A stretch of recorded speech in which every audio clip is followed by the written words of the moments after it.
Iran, America और middle east, इन सब के बीच तनाव देखिए तेजी से बढ़ता जा रहा है। अब इस पूरे संघर्ष को अगर समझना है ना, तो हमें शुरुआत करनी होगी एक बहुत ही अजीब लम्हे से।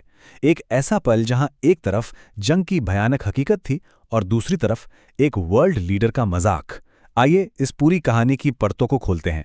तो जैसा मैंने कहा, बात शुरू होती है एक गहरे, कह सकते हैं विरोधाभास से। सोचिए, एक तरफ तो युद्ध की आग भड़की हुई है और दूसरी तरफ दुनिया के सबसे पावरफुल लीडर्स में से एक का अंदाज बिल्कुल बेफिक्र, एकदम मजाकिया।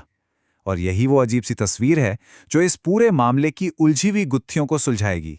अब जरा ये सुनिए, दुनिया एक बहुत बड़े संकट से गुजर रही थी और उस वक्त अमेरिकी राष्ट्रपति डोनाल्ड ट्रंप एक कैबिनेट मीटिंग में कहते हैं, तेल की बात बाद में करना, पहले ये बताओ मूर्ति कब लगेगी। मतलब उन्हें तेल टैंकरों से ज्यादा फिक्र इस बात की थी कि वेनेजुएला में उनकी मूर्ति लग रही है या नहीं। ये सिर्फ कोई मजाक नहीं था, ये दिखाता है कि उस वक्त असल में प्राथमिकताएं क्या थीं। और जो बात असल में चौंका देती है वो है ये तुलना। देखिए, एक तरफ ट्रंप की वो हल्की फुल्की बातें चल रही हैं और दूसरी तरफ युद्ध की वो कड़वी सच्चाई, जहां अकेले इजराइल में 5,000 से ज्यादा लोगों के घायल होने की खबरें आ रही थीं। ये साफ साफ दिखाता है कि बंद दरवाजों के पीछे जो दुनिया थी और जमीन पर जो हकीकत थी, उसमें कितना कितना बड़ा फासला था। और इसी बीच एक और अजीब बात हुई। ट्रंप ने ईरान के एनर्जी प्लांट्स पर हमले की जो डेडलाइन थी 27 मार्च, उसे आगे बढ़ाकर 6 अप्रैल कर दिया। और जानते हैं उन्होंने क्या कहा? दावा ये किया कि यह मोहलत ईरान के कहने पर दी गई है, लेकिन जो सोर्स है वो बताता है कि ईरान ने तो ऐसी कोई रिक्वेस्ट की ही नहीं थी।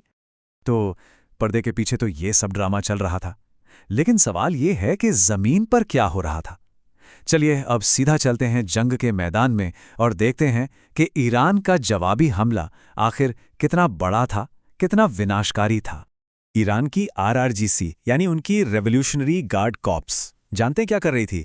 एक संभावित जमीनी जंग के लिए 10 लाख, जी हां, 10 लाख नए सैनिकों की भर्ती की तैयारी।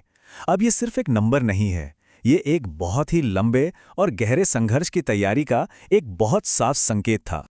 ईरान के हमलों की इंटेंसिटी का अंदाजा लगाना है तो इस आंकड़े को देखिए।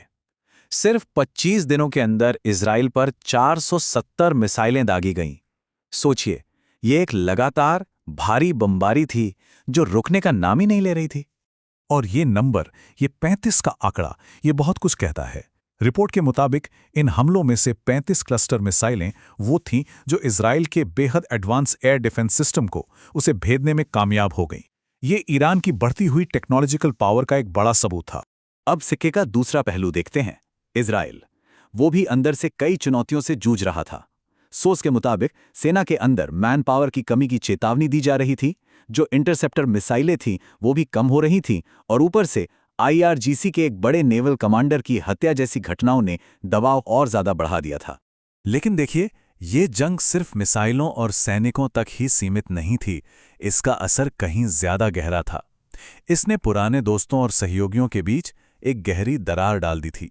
चलिए अब देखते हैं कि इस संघर्ष ने खाड़ी देशों की एकता को कैसे तोड़ा। अब यहाँ खाड़ी के जो बड़े देश हैं, उनके बीच का मतभेद एकदम साफ नजर आता है। एक तरफ है यूएई और सऊदी अरब, जो चाहते हैं कि ईरान पर और ज्यादा दबाव बनाया जाए, और दूसरी तरफ है कतर, जो कह रहा है कि भाई इस जंग को फौरन खत्म करो। इतना ही नहीं, उसने बीच बचाव करने से भी साफ मना कर दिया है। और अमेरिका में यूएई के राजदूत का ये बयान सुनिए। ये उनके इरादों को एकदम साफ कर देता है। उनका कहना है कि ये जंग ऐसे खत्म होनी चाहिए कि ईरान के परमाणु, ड्रोन, मिसाइल और आतंकी प्रॉक्सी, इन सब की क्षमताओं को पूरी तरह से खत्म कर दिया जाए। मतलब साफ है, वो सिर्फ एक सीजफायर नहीं चाहते, वो ईरान की सैन्य ताकत को जड़ से उखाड़ना चाहते हैं।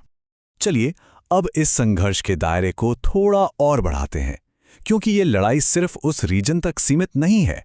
देखते हैं कि इस क्षेत्रीय लड़ाई का दुनिया भर की इकोनॉमी पर, और हां, एक आम इंसान की जेब पर क्या असर पड़ रहा है। जंग शुरू होने के बाद से सिर्फ भारतीय शेयर बाजार में निवेशकों को 33 लाख करोड़ रुपए का जबरदस्त नुकसान हुआ है। ये कोई छोटा मोटा आंकड़ा नहीं है। ये साफ दिखाता है कि इस संघर्ष की आर्थिक आग की लपटें हम तक भी पहुंच रही हैं। अच्छा, ये समझना बहुत जरूरी है कि तेल की बढ़ती कीमतें हम तक पहुंचती कैसे हैं।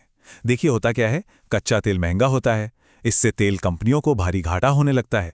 लेकिन मान लीजिए चुनाव हैं, तो सरकार दाम नहीं बढ़ाती। तो फिर इस घाटे की भरपाई कहाँ से होती है? वो होती है दूसरी जरूरी योजनाओं का पैसा काटकर, और इसका बोझ घूम फिरकर देश के टैक्स पेयर्स पर ही पड़ता है। और अगर हम ग्लोबल लेवल पर देखें ना, तो हालात और भी गंभीर हैं। खाड़ी के तेल प्रोडक्शन का करीब करीब 40% हिस्सा तबाह हो चुका है। इसका मतलब है कि रोजाना 1 करोड़ 10 लाख बैरल तेल की कमी। और एक्सपर्ट्स का क्या मानना है? उनका मानना है कि इस नुकसान की भरपाई में 3 से 4 साल लग सकते हैं। अब हम आते हैं अपने विश्लेषण के आखिरी और शायद सबसे जरूरी हिस्से पर, और वो है एक सवाल कि हाल में हुए दूसरे बड़े संघर्षों के मुकाबले इस बार पूरी दुनिया में इतनी गहरी खामोशी क्यों है? जो सोर्स है वो इस बात पर ध्यान दिलाता है कि याद कीजिए, गाजा युद्ध के समय दुनिया भर में कैसे विरोध प्रदर्शन हुए थे, लेकिन इस बार वो कहीं नजर नहीं आ रहे हैं। लंदन से लेकर बर्लिन तक की सड़कों पर एक अजीब सी खामोशी है। हालांकि इस पूरी खामोशी के बीच कुछ आवाजें उठी भी हैं, जैसे स्पेन के प्रधानमंत्री पेड्रो सांचेज और ब्राजील के राष्ट्रपति लूला डा सिल्वा। इन्होंने इन सैन्य कार्रवाइयों की खुलकर निंदा की है और इसके खिलाफ एक मजबूत स्टैंड लिया है। और राष्ट्रपति लूला का ये बयान ये अपने आप में बहुत कुछ कहता है। उन्होंने कहा, मैं गुस्से में हूं। कोई भी जिसके पास शक्ति है वो क्यों सोचता है कि वो दुनिया का मालिक है? हम किसी के उपनिवेश नहीं हैं, हम आज़ाद हैं। ये किसी भी देश की आज़ादी और संप्रभुता पर एक बहुत शक्तिशाली बयान है। सोर्स एक और बहुत बड़ा और जरूरी सवाल उठाता है, ब्रिक्स समूह क्यों चुप है? सोचिए, ये एक ऐसा गठबंधन है जिसकी अध्यक्षता इस वक्त भारत के पास है और ईरान खुद इसका मेंबर है। इसके बावजूद इस पूरे समूह की तरफ से कोई भी सामूहिक प्रतिक्रिया नहीं आई है। और आखिर में सोर्स हमें एक बहुत ही परेशान करने वाले सवाल के साथ छोड़ जाता है। क्या इस पूरी जियोपॉलिटिकल उथल-पुथल के पीछे कोई बहुत बड़ा आर्थिक खेल चल रहा है? क्या इसका असली मकसद दुनिया की एक बड़ी आबादी को गरीबी और निर्भरता की ओर धकेलना है, ताकि सत्ता कुछ ही हाथों में सिमट कर रह जाए? ये एक ऐसा सवाल है जिस पर सोचना हम सबके लिए जरूरी है।